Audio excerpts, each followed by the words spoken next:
Extinguishing the Fires, Chapter 2, The Fire of Anger. Let's talk now about the fire of anger. It can burn the eyes.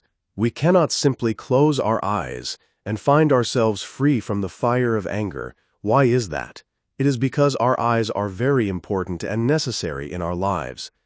After all, isn't that why we are naturally born with eyes rather than without? If we are in possession of wisdom and know the value and proper use of our eyes, we will gain immense benefits in both mundane and supramundane affairs. On the other hand, if we don't know how to make good use of our eyes, we will often find them burned by the fire of anger in both this life and in the next. As many of you are probably aware, World Heavyweight Boxing Championship bouts are generally held at one of the famous hotel properties in Las Vegas. Sometimes these properties will host the Miss Universe competition too. In order to sit up close to the action, people have to spend a lot of money to get very expensive tickets. A single ticket may cost thousands of dollars. Why do people spend so much on these tickets? For their eyes. Lacking mindfulness and wisdom, the fire of anger immediately comes ablaze when they happen to see something unfavorable, thus opening the door to so many kinds of sufferings.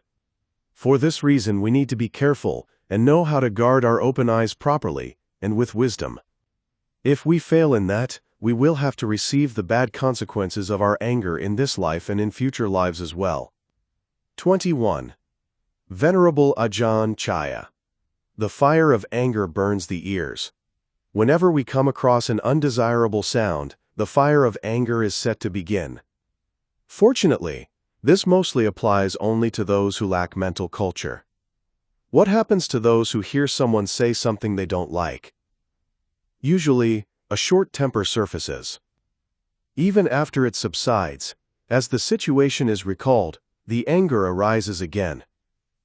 What a waste of this life's precious short time. While we continue to stew, the other guy has probably already forgotten all about it. Why do we embrace anger? Anger is like poison, or fire. By loving ourselves, we let go of anger rather than embrace it. The fire of anger burns the nose. When we lack mindfulness and wisdom, even an unpleasant smell can trigger anger. If it's our neighbor's overflowing garbage that is emitting strong smells, we'll call it his fault. Argue with him about it, and perhaps even call the police with our complaints. When we don't know how to guard the nose, we fail to control the fire of anger. The fire burns and causes many problems. Have you ever seen someone's face when they get mad at something so innocent as someone overcooking and burning a dish? The face becomes ugly and looks older than it actually is. The fire of anger also burns the tongue. The matter of eating is very serious business for some, and when they happen upon an unfavorable meal, an unpleasant face results. Perhaps it would be good to bear in mind that this unpleasant flavor just pertains to this occasion, and perhaps the food will taste better next time. After all, 22. Extinguishing the fires. Perhaps the cook's introduction of excessive salt, sugar, spice, or a sour ingredient was an accident. If we can keep a balanced perspective, we can often eliminate anger. Instead of focusing on a culinary faux pas, we can choose to have gratitude for the good heart and hard work of whomever prepared our food. Taking in food with an angry and unpleasant mind does not produce good nutrition for the body. Whether there's anger with regard to the food or some other matter, the food becomes fuel for the fire of anger to burn. The fire of anger burns the body as well. Have you noticed how we may sometimes react if we have to wear ugly, ill-fitting, or low-quality clothes, if we have to sit or sleep on creaky old furniture, or if we are stuck driving around in an old, dilapidated vehicle? There are unpleasant feelings of disappointment or dissatisfaction, right? This means that the fire of anger is burning the body. With that sort of unhealthy and unhelpful attitude, we believe that in order to have a better life, better clothes, better furniture, a better home, and a better vehicle, we need to work harder than ever before. We human beings are not satisfied with what we have, and it is this discontentment that lets the fire of anger burn and burn until the end of our days. It is especially true that discontentment with regard to what touches our body burns us badly with the fire of anger. When we step outside of social boundaries and get involved in sneaky behavior with the spouse of another, the exposure of that bad behavior burns not only us, but also others who may have been connected or concerned. These behaviors in human society are ugly. 23. Venerable Ajahn Chaya. The fire of anger burns the heart, a burn that is difficult to endure. Big or small, more or less, we have all felt this terrible burn. When we think of the past and the people who spoke badly to us, underestimated us, or wrongly accused us of some injustice, the fire of anger burns our heart. As ordinary people who sometimes didn't meet expectations in our schooling, there was disappointment. Our unsuccessful love affairs and failed marriages caused terrible fires that burn the heart.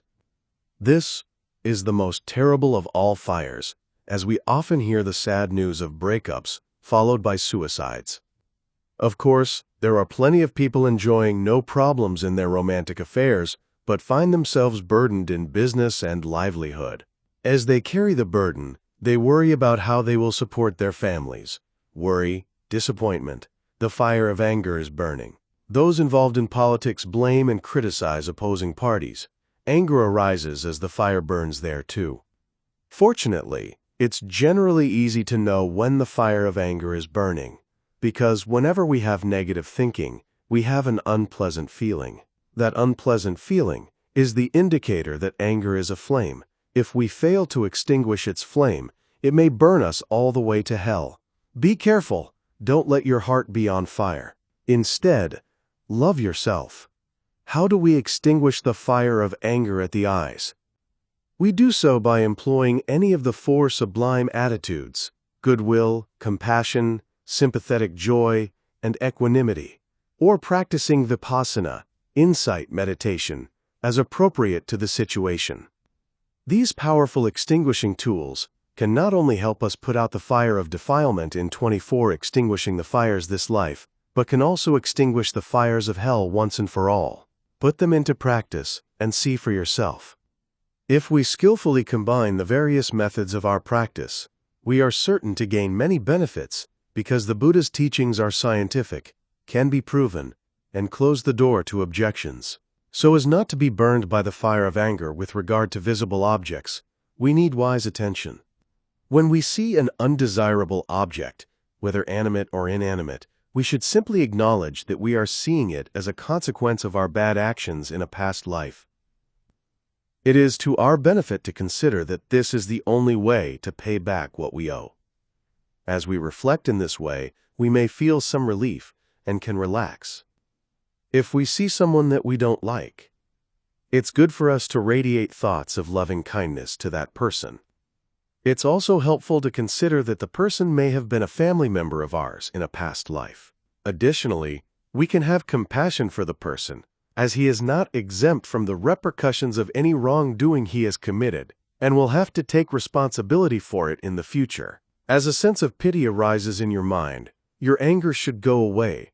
Still, there are times when we need to just let it go and cultivate an attitude of equanimity. We are only encountering one another for a short while, before we each go on our own way. As we have the sort of wise attention I've just described, we can prevent the fire of anger from continuing. Another method of dealing with the fire of anger is using a vipassana meditation technique. When we see, we are merely seeing. The cognized object and the mind that notes it are both impermanent, arising and disappearing, as nothing lasts long.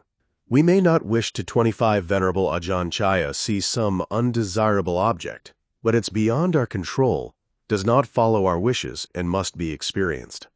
With proper attention and the practice of meditation, we can be free from the fire of anger burning our eyes. How do we extinguish the fire of anger at the ears? Anger arises whenever we hear unpleasant voices, and despite the passage of days, months, and years, anger continues to stir whenever we're subjected to them. It's a waste of precious time to be lost in anger. Instead, we should try our best to be in this present moment as we practice mindfulness meditation. Rather than dwell on that which makes us angry, it's better to change our thoughts to something useful. For example, we can radiate loving kindness or recite the Holy Scriptures. These tools allow us to overcome and conquer the fire of anger. This is truly what it means to be a conqueror. We're eradicating that which harms us. In the course of employing skillful means to conquer our foes, we are elevating our own inner treasures. What are they? Patience, forgiveness, and wise attention. These human treasures are priceless. When we possess them, the fire of anger vanishes immediately. When we practice mindfulness meditation, we will realize that anger is arising. We will also see that it disappears. Insight knowledge will come to see impermanence, and that whatever is constantly arising and falling away is suffering. When we hear unpleasant words, we should just note that we are hearing and not get involved in interpreting the words.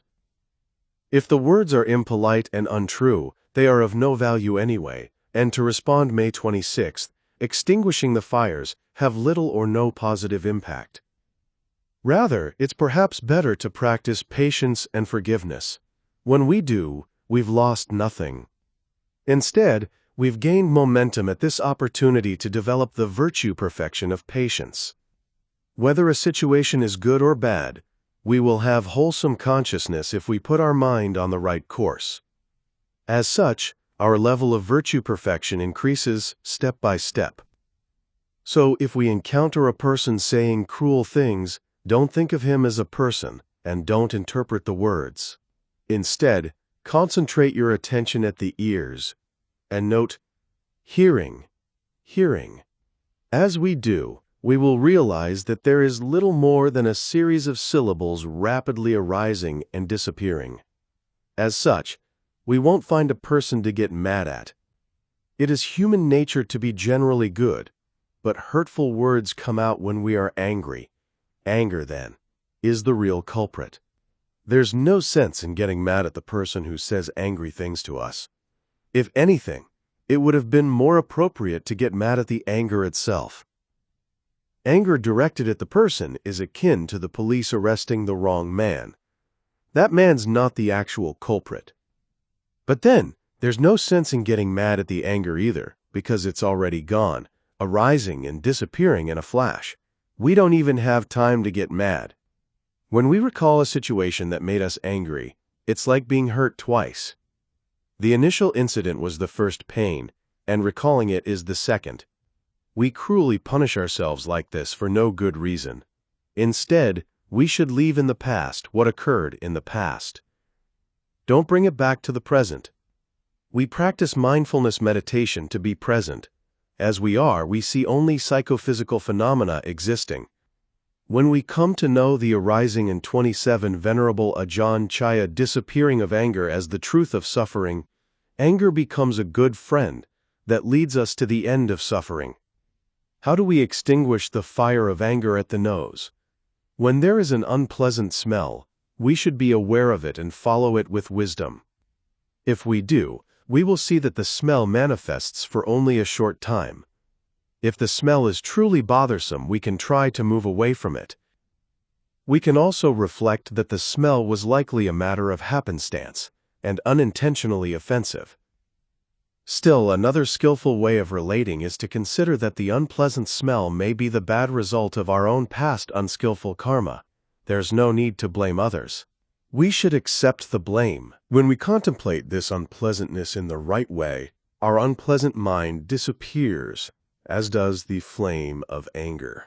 Furthermore, when we realize that smells come and go, the smelling mind comes and goes, anger arises and disappears, and that nothing lasts long, the fire of anger is extinguished. How do we extinguish the fire of anger at the tongue? Considering that we may eat 3 or 4 times each day, it is absolutely necessary that we know the technique to eat skillfully. To begin, we should acknowledge that it's impossible to have every meal be satisfying. When it's not satisfying, it's unhelpful to display a glum, dissatisfied face to others. Instead, we could adopt a positive attitude that future meals will be better. Now, in this moment, find contentment with your meal. 28. Extinguishing the fires. Why do we have to eat and drink every day? because our body gets hungry and thirsty. These are chronic diseases of mankind. To find temporary relief, we consume food and liquids every day, as if they are medications. It is unavoidable that we have to use food and water as medicine to cure our hunger and thirst. Imagine that you are a patient. Consider that you must unavoidably take this medicine, with enjoyment playing no role in the matter. By reflecting in this way, we create no opportunity for the fire of anger to burn the tongue.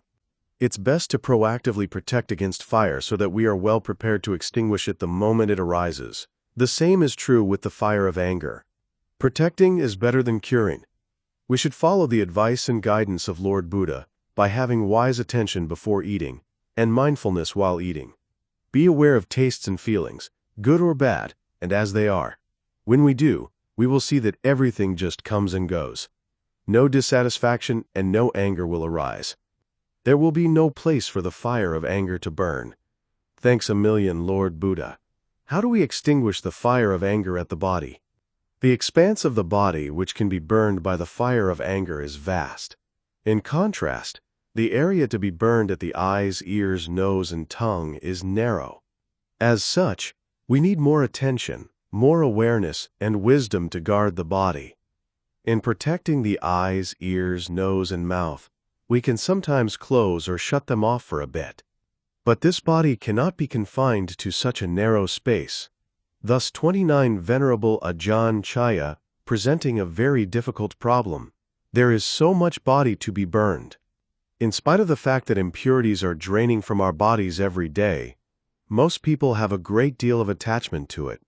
When the color of our skin changes unexpectedly, an unpleasant feeling arises. When we damage a tooth, there is sadness. When we get a freckle, a mole, or a rash, there is disappointment or concern. The fire of anger burns. When we feel dissatisfaction with our home, our clothing, our vehicles, and so on, the fire of anger is burning. Instead, we should find contentment with what we have. It is a great blessing to be content, and when we are, there is no unsatisfied mind and no fire of anger. We are destined to be separated from all of our material things. What is new will become old, and what is old will become broken. What is broken will need to be thrown away. In the same way, sooner or later, we will have to be separated from all of the people who are dear to us. It's a guarantee.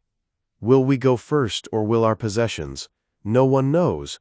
If it's us, then what we once possessed now belongs to someone else. Material things, people, and this body we call ours are impermanent. When the time has come, they each will depart.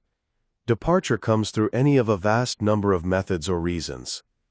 We are sharing this space only temporarily. By reflecting in this way, we can find contentment with what we have. We won't let the fire of anger burn us. It is skillful to consider the things we have and use as supplies to help a sickly patient. After all, our Lord Buddha taught us to think of ourselves as being like patients, the clothes we have as bandages to cover the body, and the 30 extinguishing the fire's home we live in as a nursing home that we inhabit just temporarily. All things concerning the body are disagreeable. Whatever our condition, it's to our benefit to find satisfaction with the way things are and to reflect upon the impermanent and uncontrollable nature of all conditioned things. When we reflect in this way, we are sure to find some relief from the burning of the fire of anger. How do we extinguish the fire of anger in the heart? Don't reflect upon sad stories from your past. Leave them there. They are already a thing of the past. There's no need to bring them to the present. When you find yourself thinking of the past, mentally note, thinking. As you do, the thinking and the fire of anger will stop right there. If we fail to do this, we will continue to think, and the fire will continue to burn. In this human life, we are receiving the fortunes and benefits that result from our good actions, efforts, knowledge, and abilities. We should find contentment in that. It's unreasonable and unrealistic to expect to receive benefits beyond the good karma, effort, and wisdom we've cultivated. If we harbor frustration over this, the fire of anger will occupy the mind. Our love lives may not always go smoothly, that's just the nature of things. Consider the nature of the body, which doesn't always follow the mind's wishes. We can see this characteristic of uncontrollability when we reflect in this way. How, then, can we expect another person to always fulfill our wishes? This is an impossible expectation. 31. Venerable Ajahn Chaya. The people we know in this life are likely beings we have known in past lives. In those past lives, perhaps we did something bad to another being. Accordingly, we eventually have to receive the unpleasant consequences as a way of paying back our misdeeds. When we have this kind of positive and objective thinking, we don't blame others for what they did to us. Instead, we accept the blame for our past bad actions. Rather than suffer over unhappy relationships in this life, take these situations as good lessons and try to avoid bad behaviors moving forward. Cultivate the mind by having patience, loving kindness, compassion, forgiveness, understanding, and honesty. As we do, we can reclaim happy relationships just as they were in the beginning. It also behooves us to use the Vipassana insight meditation method whenever unpleasant feelings arise. We try to realize feelings as they are, as soon as they arise. When we do this adeptly, the fire burning in our hearts will extinguish immediately. If our insight is too weak to completely extinguish the fire, we can employ another method to cut off the string of related thoughts. Earnest chanting of the Holy Scriptures can often do this effectively. In other words, change your negative thoughts to positive thoughts. As we do, the fire of anger becomes weaker and weaker.